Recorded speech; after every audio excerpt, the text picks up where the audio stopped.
Good afternoon. Welcome to this presentation titled Increasing Student and Teacher Capacity in Cybersecurity. My name is Randy Ramos, and I'll be doing this presentation this afternoon. And I'm the CEO of Global Business Solutions Incorporated, often referred to as GBSI. Let me tell you a little bit about GBSI before we get started with this presentation. GBSI is a Pensacola-based business, Pensacola, Florida. We are in the information technology services, cybersecurity and force protection services, and we also provide training services, technical training.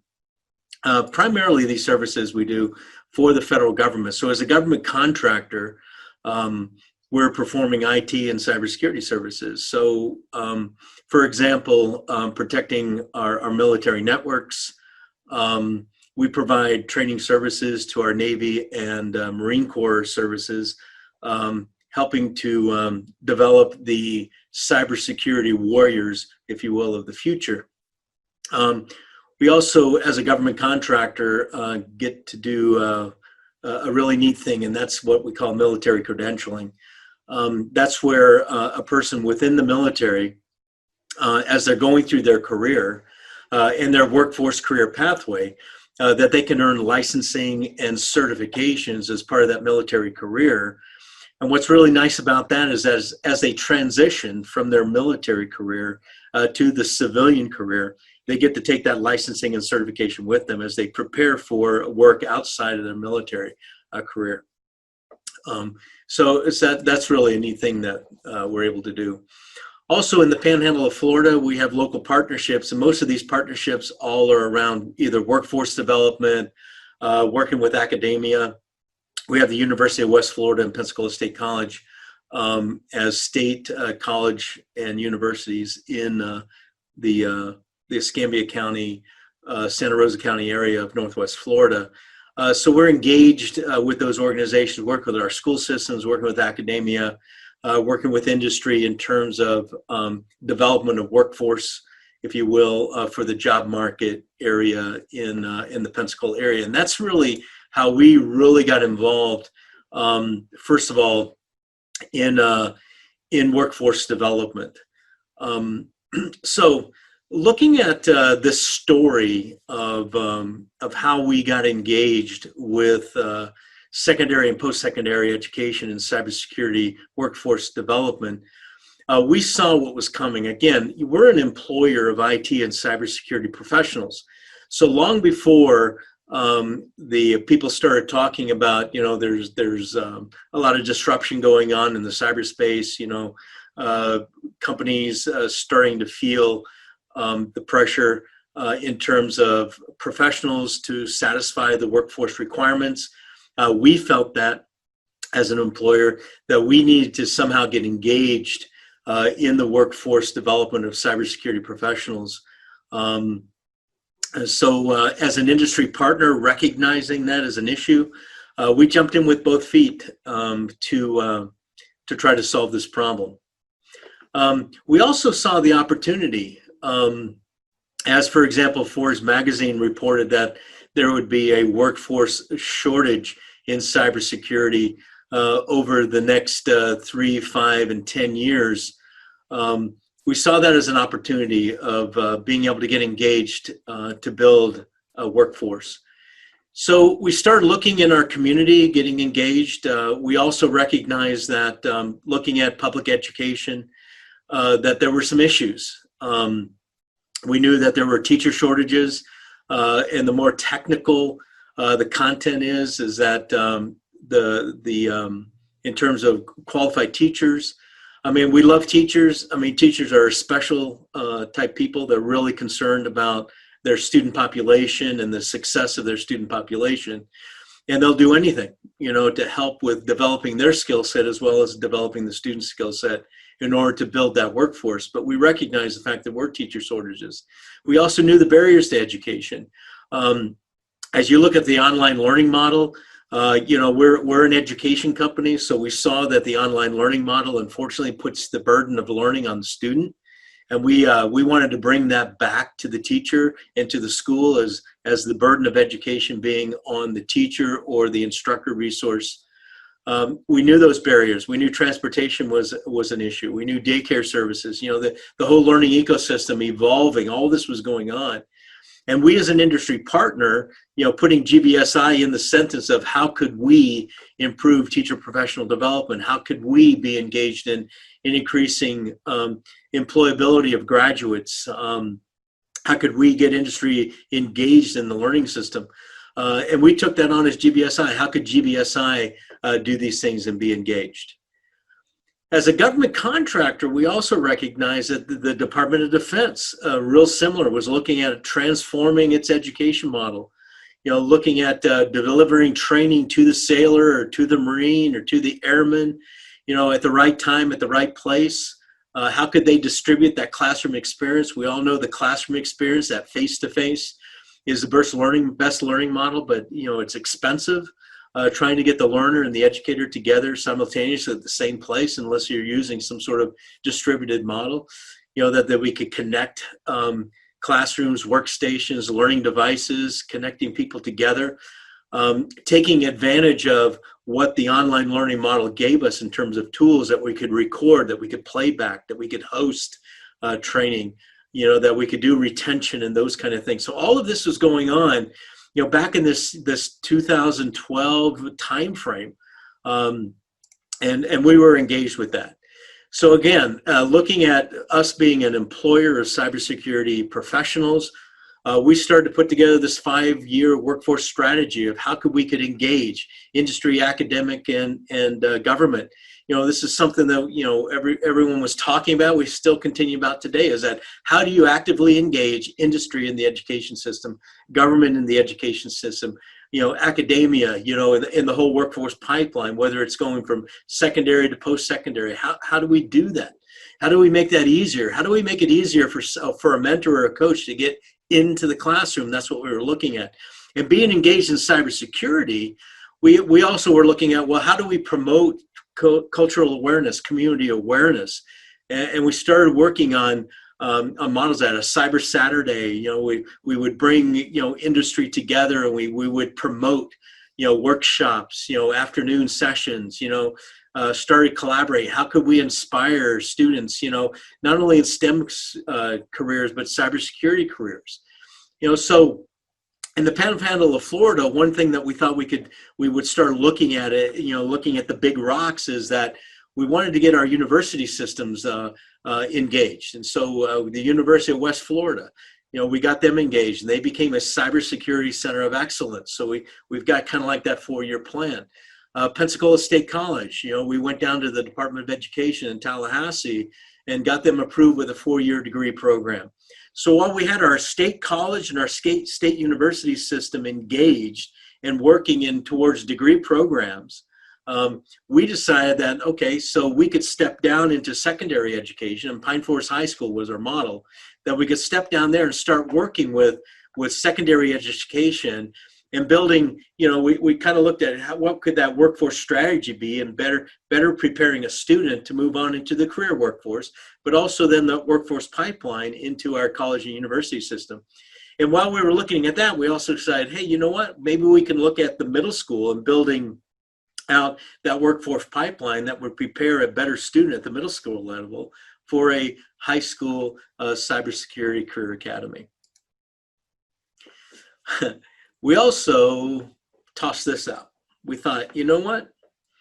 One of our missions is going to be graduating students right out of high school into the job market, paying anywhere, from $50,000 to $55,000 annually.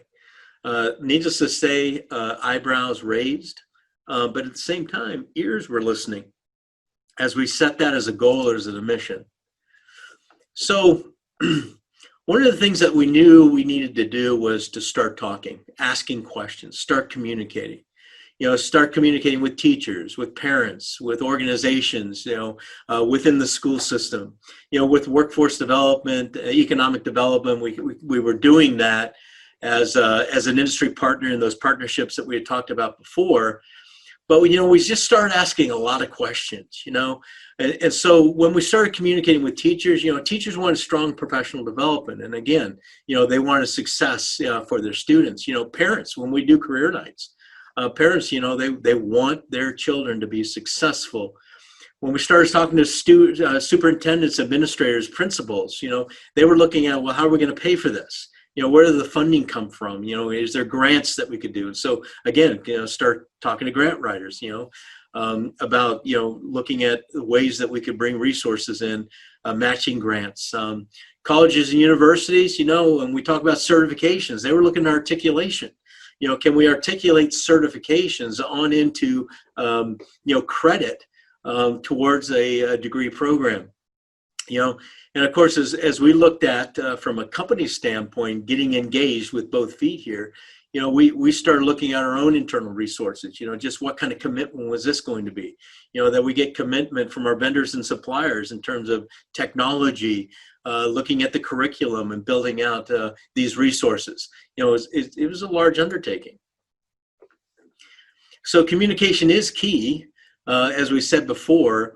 And so we started looking at, okay, the whole workforce pipeline, and we started looking at where could we improve outcomes. So again, industry engagement, well, that was us, and so we started looking at, we needed relevant curriculum. We needed curriculum that's going to prepare that student for the career. So when we started looking at that, because again, let me just tell you, is that we were teaching, Navy and Marine Corps students. And so we thought, well, if we're teaching 19 and 20-year-olds, we got to be able to teach 14 and 15-year-olds.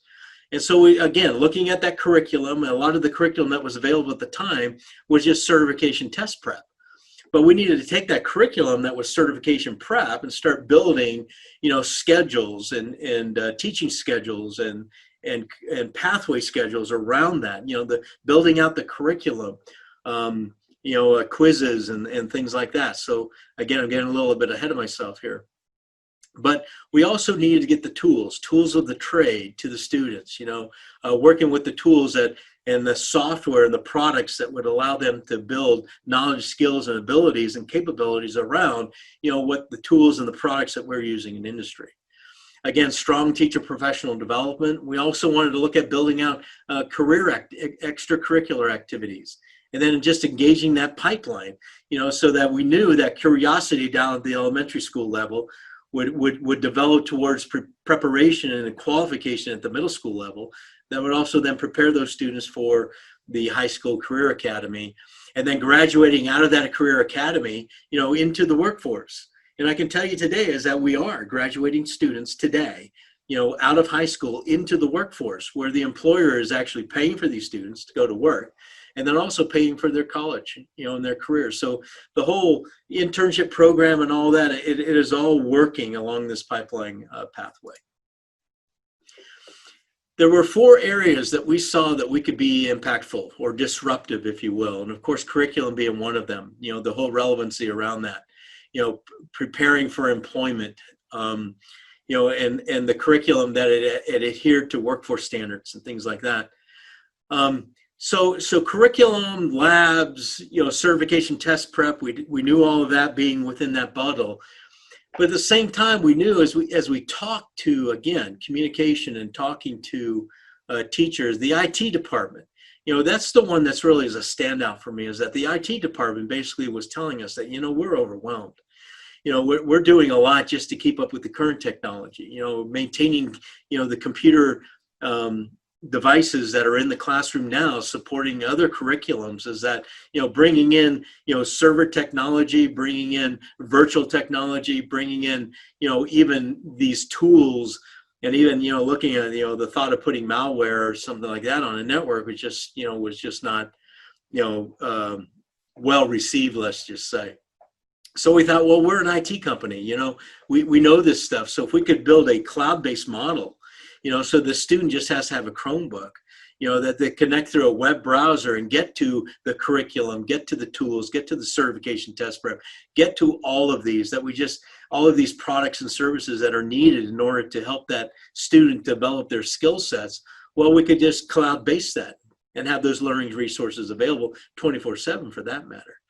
The other thing that we looked at is that, the face-to-face classroom model, I just keep coming back to that, is that if we could just extend that model that's what we needed to be able to do, is put technology in the classroom that would allow a collaborative environment, from between academia, between government, between other industry resources, that would bring mentors and coaches into the classroom that could actually help the teacher with preparation, help the teacher in a co-teach model, if you will, so that industry could engage with that.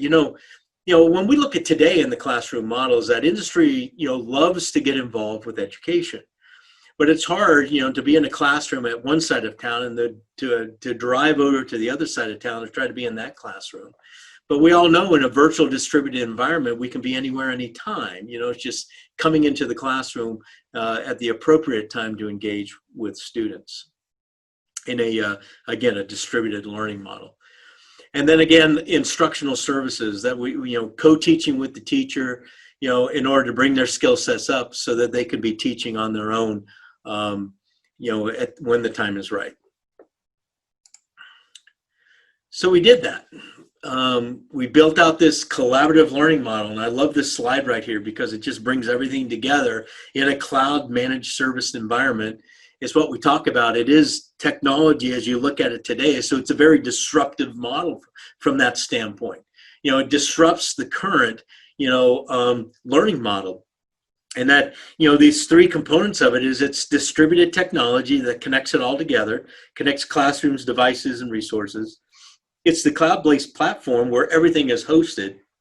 So when you think of Netflix as being a repository of video, this Accelertrain cloud-based platform is a repository of learning resources. It's the curriculum, it's the labs, it's, again, the certification test prep, it's whatever is needed. And as much as all these resources and learning resources for cybersecurity exist in the internet, we want to bring them all together to one location so that teachers have mentors that can work with them and help them with the heavy lifting of these resources. There's a lot of free resources that are available. We know that out there, but bring them together so that teacher has one place to go, with someone that can help them in one location to deploy this to their students or engage this with their students. That's what's disruptive about this model.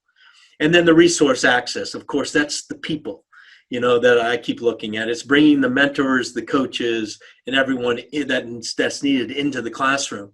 The other thing this provides is a distributed model, and that's what's key. So just talking about that once again, that's what we wanted to build, is this multi-purpose delivery system that can connect classrooms, that can connect computers and wireless devices, because as we look at technology going forward, the learner is going to be engaging in different device capabilities. It could be a PlayStation for that matter, as students connect. We have students today in this virtual environment that are connecting from their homes, from their parents' offices into this environment to a class or a classroom that's, miles, if not states, if not countries away. We actually have that going on. One that comes to mind is a student that whose parents is in the Marine Corps at 29 Palms in California. Well, they took a vacation and they went back to the Netherlands, where he was deployed from. And that student, daggone it, wanted to continue to be in this classroom and was connecting, in an 8-hour time difference to their classroom, an evening in the Netherlands to the morning of their class, session, so that they could attend the class. It's just that easy through a distributed connected environment. But the key here is distributing that face-to-face interactive, engaging environment, and that's what's key. But because this is a distributed model, taking advantage of things like Zoom or meetings or any kind of connected, you get to take advantage of the features and functionality of a distributed remote learning, online learning type capability. And that is, this can be live, this can be synchronous, this can be collaborative, it can be recorded, it can be used to record, to create a blended environment, a self-paced mentoring environment. We know that, successful kids are going to be successful anyway, no matter what you toss at them. you could give them a book, they're going to read the book and they're going to be successful. And those outlier students, represent probably about a 20% model. But the 80% model needs that active engagement between a teacher or a mentor in order to learn the content. And that's what we're talking about here, is the ability to connect them, connect the learner to the teacher or a coach, to the resource environment, to the cloud-based environment to get to the resources to learn. And that takes coaching or teacher engagement. The cloud-based platform, to talk about the second component of this, is, again, just the repository. It's where all the education and resources reside. One place, you connect to it, the teacher gets access to the curriculum, the student gets access to the curriculum. There's the practice lab environment, there's a certification environment. Also, this becomes the digital playing field. I talk often about football players at a school have a football field, basketball players have a court, swimmers have a pool. Well, where do the STEM kids go? Well, that's what this is. This connected environment creates a digital playing field for gaming, for competitive events, for cybersecurity competitions, all of that being here in this connected environment. Because with all these resources available to a student and a teacher, it gives the student the ability to practice their skills, refine their skills, perfect their skills anytime, anywhere. And just like a child or a student that would have access to this 24/7, they can get to those resources anytime, whether in school, out of school. That's what this platform is all about.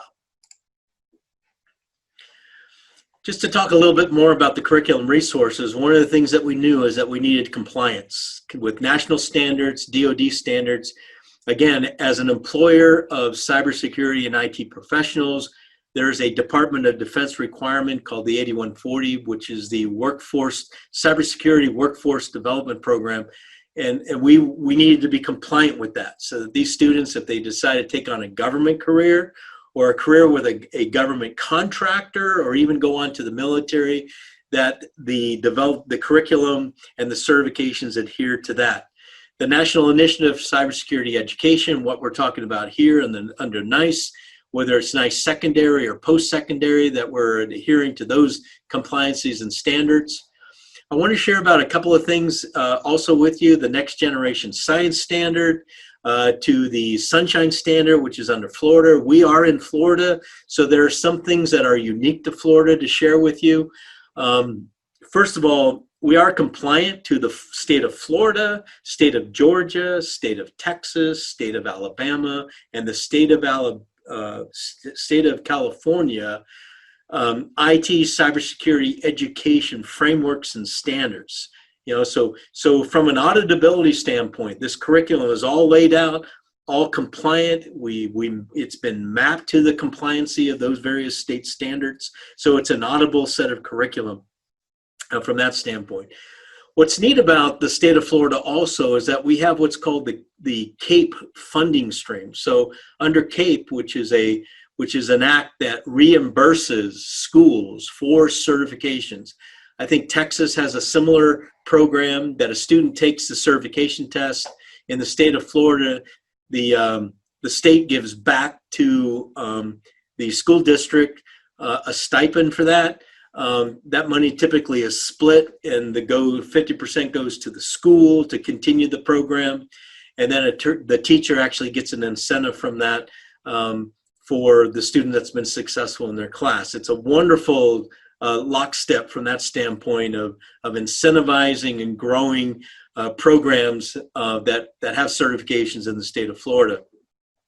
The other thing is the gold seal articulate in the state of Florida. So articulation, if the state is paying for that certification, then that certification automatically articulates to a state-funded college or university in the state of Florida. So not only are we compliant from a curriculum standpoint, and we continue to build out compliancy for other states, is that we also want to make sure that there are stackable certifications, so the student has multiple opportunities to earn certifications and multiple certifications from that standpoint. And this is always growing also. The certifications continue to grow. We continue to update them as relevancy changes over time for those students to earn accreditation through the certification process, and of course, certifications from organizations like Microsoft, EC Council, CompTIA, all the nationally recognized certifications. Career pathways, we built those out also. We built them out for middle school. We built them out for secondary. We built them out for post-secondary. These are just a few of them, from a programming language standpoint. We're also moving into computer science with the state of Texas. So computer science, cybersecurity, application development, programming languages, all of those. I mean, it just continues to grow. Once again, in the IT and the cyber space. One of the things that I was sharing with you is that we've talked to teachers, we've talked to CTE directors, we've talked to parents, and also as we've rolled out, we've done some discovery. When we first rolled out the program in around the 2017 time frame, as we got engaged with the classrooms, one of the things that we found out is that students don't take notes in school. So we built out handouts, that go along with the curriculum. So not only is the curriculum mapped to Department of Education frameworks, and that the teacher gets an instructor book with slides, there's a teaching plan. We didn't know these bell schedules from regular schedules. These schedules are really kind of crazy, but we've mapped out to the schedules.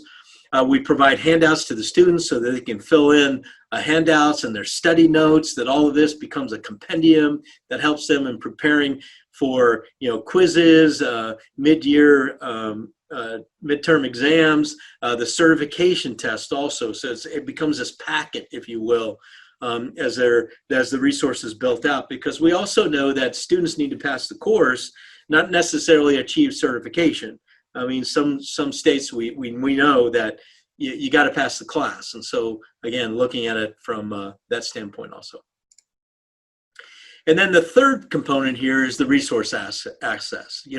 As we continue to connect schools, as we continue to connect industry and government, our resources, all of these resources, have the ability to connect, but they connect only through security. I took it as electronically knocking on the door, hey, knocking at the door, you open the door, well, that's a security, you open it up, you let the resources in, whether it's a mentor or a coach that's there to help with teaching the class, whether it's a guest speaker, an after-school activity, whether it's preparation for Cyber Patriot program or a Cyber League competition or anything like that. It's having these resource access, if you will, connecting schools, connecting students, connecting classrooms, if you will. Also, because those resources are connecting, this is one way to resolve teacher professional development. This is the way we enhance teacher professional development. We're also providing instructional services directly into the classroom. So all of this just coming together as a complete online, distributed, collaborative, disruptive training program. As we continue to connect this network, if you will, which I can tell you that we have some, 45 schools across 5 states, over 65 classrooms. I mean, there are some schools that are just using the technology to connect their schools together, and teachers, single teachers teaching across the school district, teaching math courses, science courses, English, music appreciation, things like that, just using the platform to connect and the teacher and the student population. But the other thing that's happened here is that, COVID created that whole cultural change. And that's what we knew needed to happen, is that just the thought process to be able to change in order to hockey stick this whole distributed learning environment. And that's what happened. A permanent disruptive model allows you to pivot at any time that's needed. And so, as COVID has changed the culture, and this innovation has enabled the classrooms now to transition to a distributed model. And we did exactly that in the state of California, as 11 schools of 15 classes, in in-classroom engagement of 420 students, were able to transition from their face-to-face classroom model to a distributed face-to-face at home, if you will, model. And we were able to do that in less than 36 hours. Incredible. So this whole Accelerate network, as I said, is just growing across the states and allowing resources to connect, classrooms to connect.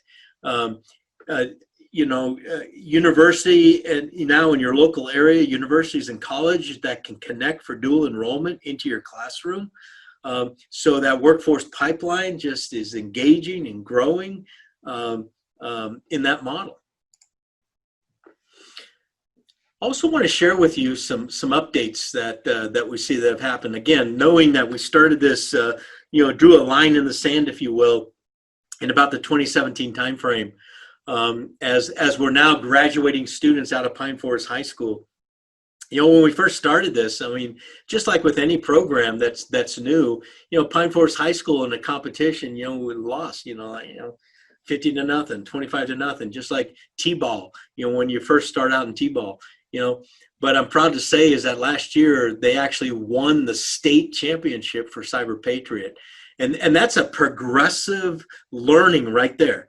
I mean, when you go from watching, a cybersecurity competition to then participating and losing and then going on to win, I mean, that's progressive. That's progression in learning.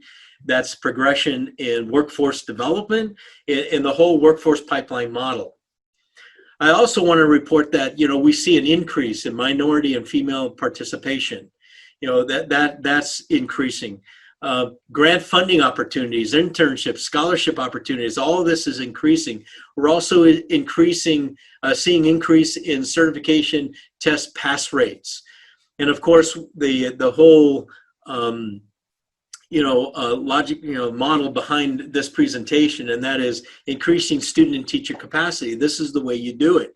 You have a disruptive online learning model where you're bringing all the resources together so that teachers are learning, that students are learning, that we have the mentors and coaches coming from industry, coming from government to help teach and heavy lift the program.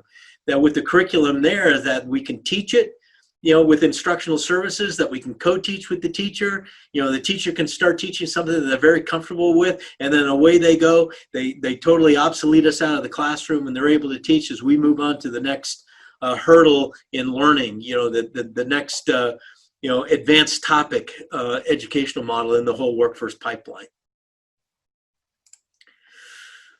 Just to share some statistics with you, in 2017, as I said, we drew the line in the sand. We had one school that was Pine Forest High School, had about 4 classes, 80 students. But really what's kind of neat here is that of those 80 students, we had about 78 testers with 64 earning certifications.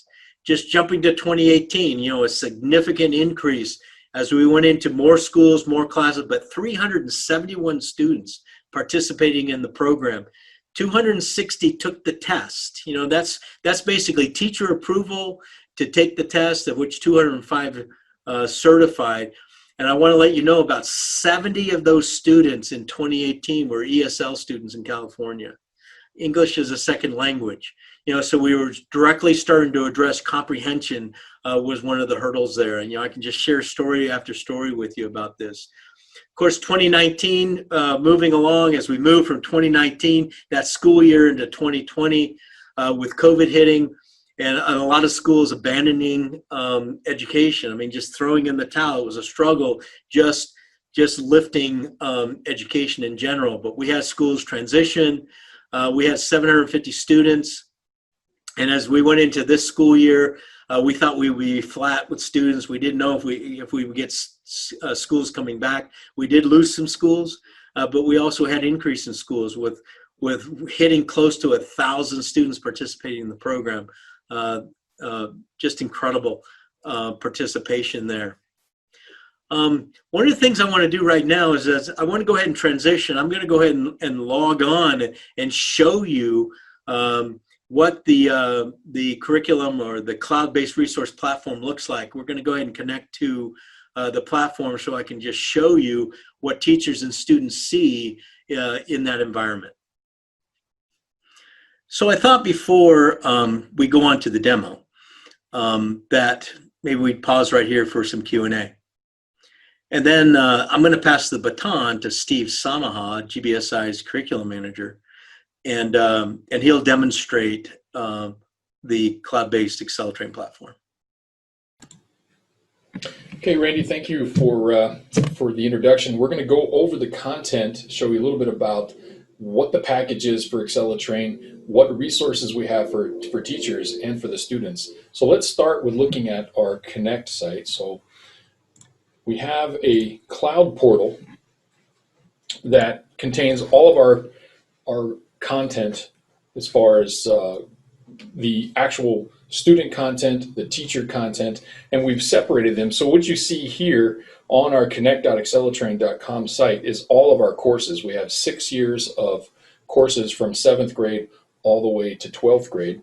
And I'm going to look at our Security Plus content, and we notice that we have teacher curriculum and student curriculum. Obviously the teachers would have access to quiz answer keys and other materials that the students wouldn't have access to. We also have our test prep, which I'll show you, that prepares them for their certification exam, practice labs, which is our online cloud lab tool. And then we have some additional resources. We can take recorded videos of any of our lectures so that if a student was, say, absent, sick, they can go back and rewatch those videos or just remediate through the content if they so choose. So there's live classroom, which we're connecting through Zoom, Microsoft Teams, or Google Meets, whatever the school wants. We use all of those platforms. And of course, we can record those. So when I look at the teacher curriculum, we have the textbook in digital format for the instructor, lesson plans, which will include the syllabus, and a teaching plan, which we'll show you here, all the slides with instructor notes, our class notes, which are a fill in the blank that the students use to follow along with the content, and I'll demonstrate that as well. A study guide, which is sort of the compressed version of all the essential information the student needs to have for the certification exam, sort of the cliff notes, if you will, of what the formulas, the charts, the essence of what they really need to memorize for the certification.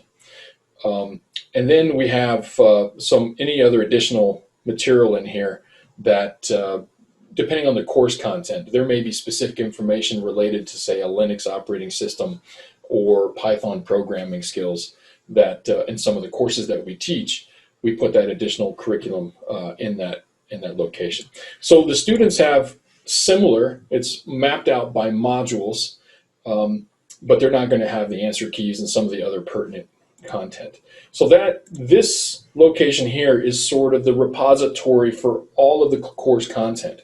Everything's included in the package so that any instructor can take this course and hit the ground running and teach the class with minimal knowledge. But obviously us teaching along with that classroom teacher is the optimal, because then not only are we training the students, we're also training up the teacher so that they can take their certification exam. So the course was written for individuals that may have no background in cyber with the ability to teach that content. So let me show you. I'm going to stop share real quick, and let's show you a syllabus from a particular course. We're going to choose Security Plus. That's one of the primary certifications that we want our students to earn.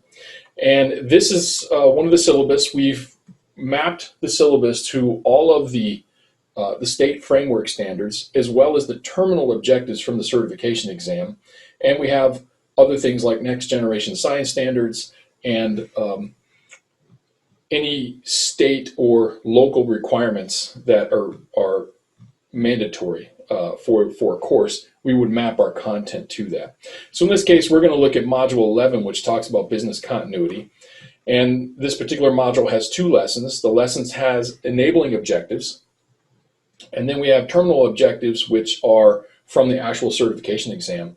And then in this case, we've mapped to the state framework standards, in this case, the Florida Applied Cybersecurity Framework Standard, and we have the Next Generation Science Standard. This is also mapped to the state of Georgia and the state of Texas, and it has been mapped to the state of California, specific to the San Bernardino career and technical education program.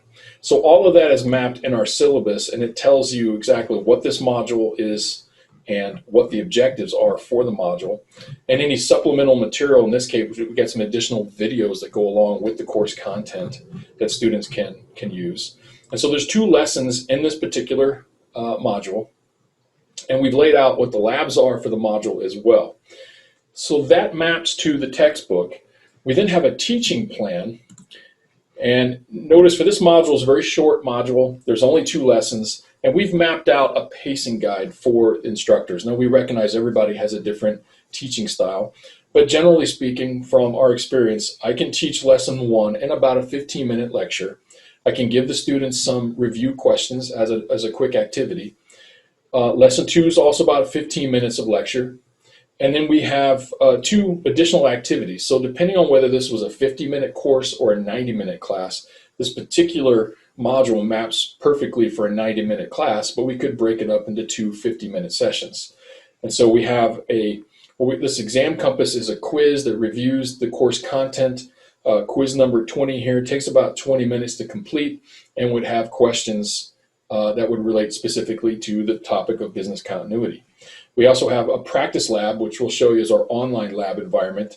That this particular lab is on backup and recovery, and it's about 40 minutes in length. So we could do this class typically in 2 class periods with 2 50-minute class periods. The class notes that we mentioned, what we noticed early on is that students don't take notes these days, and so we want them to reinforce the knowledge as we're teaching and lecturing. And so we created a fill-in-the-blank class notes. They can write their own notes off to the side margins, but we put key terms and concepts in the class notes. This is the answer key, and the students would fill in these as we lecture. They follow, generally speaking, along with the slides on these key topics. And then we would go back and review this at the end of the chapter or module. And then we have other ways of testing them on their knowledge. Their quizzes and tests typically come from the book and the class notes that we've lectured on. So they have the ability to go back and remediate the content. This has been a very successful strategy for us, and that it really forces the students to take notes. A lot of teachers will provide a completion grade. They'll collect these at the end of class, or they'll walk around and notice that the students have filled them out and give them a completion grade. Different teachers have different ways of doing that. So let's take a look at the slides for this particular lesson, and we'll see. I'm not going to lecture the entire lesson, but just to show you generally how this works. First, you'll notice that the slides have instructor notes. So again, if you were someone who had 0 background in cybersecurity, we've provided the notes that you could follow along. Now, our instructors, we typically don't use the notes because we've been teaching this content enough. But for someone just starting out, this is a good fallback to have. And we use the instructor notes as well. If you lose your train of thought and you need to pick up on a particular point, the instructor notes can help you do that. But generally speaking, we're just focused on the primary content on the slide. So this particular lesson is on business continuity. So we talk about things like recovery sites and how would you recover from a disaster or an incident. How would you maintain the security of that recovery? We talk about different types of backups. What would be a good backup strategy? Having on-site versus off-site backups of your data. All of this is information that is ideal for a business continuity lecture. And then we talk about other things such as the lesson 2 in this is actually how to write a disaster recovery plan or an IT contingency plan. We show examples. We discuss things like failover and redundancy and fault tolerance and those key topics that would be included in a business continuity plan. And then at the end of the lesson, and throughout the lesson, there are, generally speaking, about every 20 slides or so, there's some kind of activity for the students. This particular activity that I'm showing you now is called an Exam Compass quiz. Exam Compass is a free resource that we integrate because it's a really good review. It gets an online test prep that they can do quizzes, generally speaking 25 questions per quiz. And so quiz number 20 on this particular topic is related to business continuity. So that's one activity. The other is a practice lab activity specifically on backup and recovery. So let me show you what the Exam Compass quiz looks like. So this is the examcompass.com. This is a free resource. We use proprietary resources, and we have some off-the-shelf resources integrated into our curriculum as well. The nice thing about this is it's cloud-based. Students can access this anytime they want. They can test prep at home. So in this particular lesson, we're using security practice test number 20 and 25 questions, a variety of questions on different topics related to business continuity and similar such topics. So the students would take about 15 or 20 minutes to complete this quiz. It would give them a grade, and it's a nice review of what we've talked about. Now we have another test prep engine called CertBlaster. CertBlaster is more oriented towards exact questions that they would see on the certification exam. And we use CertBlaster for that specific test prep. And as you'll see here, the test prep in CertBlaster is based on the domains from the certification exam.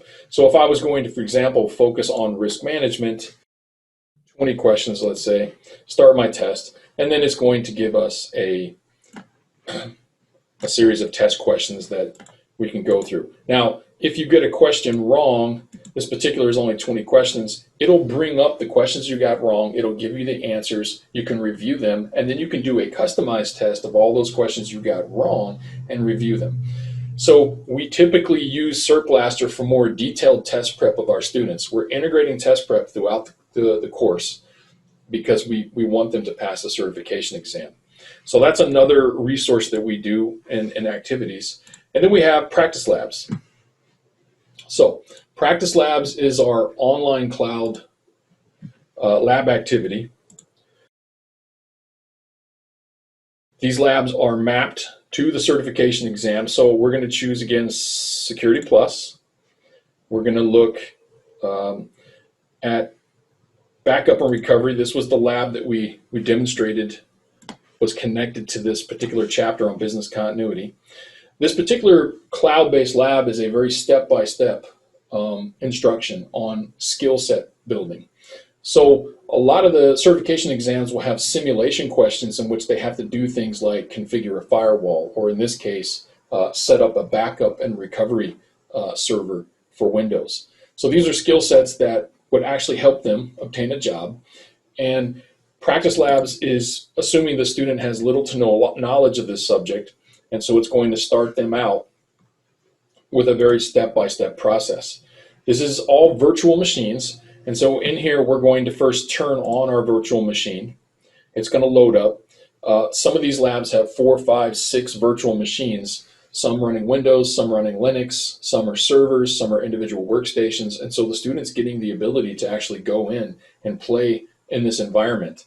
And because it's virtual, they can restart it, everything starts from fresh, and we don't have to worry about the student being on any school networks and disrupting any of the IT at your local school.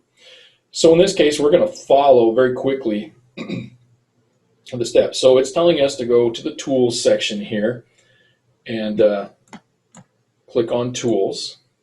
And we're going to go to the Hyper-V Manager. Hyper-V is a virtual machine manager that's managing virtual machines in this environment.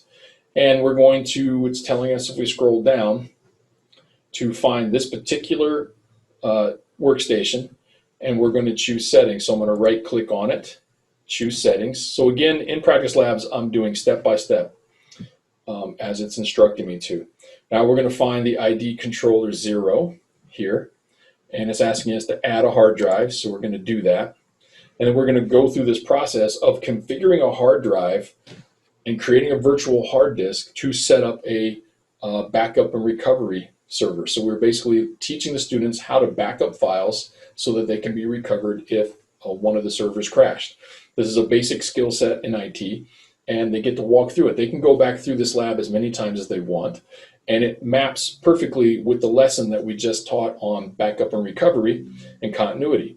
So we taught them about different types of backups, backup strategies, and now they get to go in and actually practice the skill set in a virtual environment. The test prep then reviews everything that we've covered in the lecture, plus the class notes, so we've got knowledge transfer and skill set building. Now, in addition to this, we have a cyber range. The cyber range would be throwing different activities at the students from an attack defense standpoint. So they're getting, once they know the skills and they've got the knowledge, now we need to test it in a near real-time type of environment. Let's look at one more resource that we use, which is our Kahoot quizzes. And we use Kahoots as a knowledge check. A lot of people are probably using Kahoots these days. A lot of teachers use it as a quick quiz to review certain material. And that's what we use it for, is a very simple knowledge check to cover everything that we've talked about in the lecture. So we have pre-built Kahoots for all of our teachers and covering everything that we cover. You can see there's things in here in cyber analysis, the foundations of cyber, all 6 years. So a lot of teachers spend a lot of time developing Kahoot quizzes. We've already done all the work for you. So that is included in the package. We share these out to all of our teachers, and they have access to the same resources that we use in the classroom. So we have IT Fundamentals, A+, Net+, Security+, Analyst+, our Linux. All the content is here. So I'll just click on one randomly. Here's Lesson 11 on business continuity. And the same questions from the class notes and some of those key concepts are now in a Kahoot quiz where the students can play and engage and compete online. So this is a great way to do a knowledge check. And in some cases, classroom teachers give a little a grade for the top 3 winners or the top 5. But it's typically a review session before we then go to a module or chapter test. So it's a really nice way to go over. And we can also see if students are having problems with certain questions, well, then maybe we need to review that content in a little more detail. So we've thought through the process of how do we train someone with zero IT background to be a cybersecurity professional. We give them knowledge transfer, we give them the skill sets, and then we build the abilities with the cyber range so they have those KSAs necessary to get a job. Now, those knowledge, skills, and abilities are mapped to the NICE framework. That is the National Initiative for Cybersecurity Education. That's why we're here today. And so we've mapped all those KSAs to this curriculum. And we talk to these students early on about the job opportunities that they're going to have as a cybersecurity professional, what certifications they need to get, and what knowledge, skills, and abilities they need to have. So that is permeated through the entire curriculum. All those KSAs for the NICE Workforce Framework are built into this whole program. So I'll give it back to Randy and answer any questions that you may have.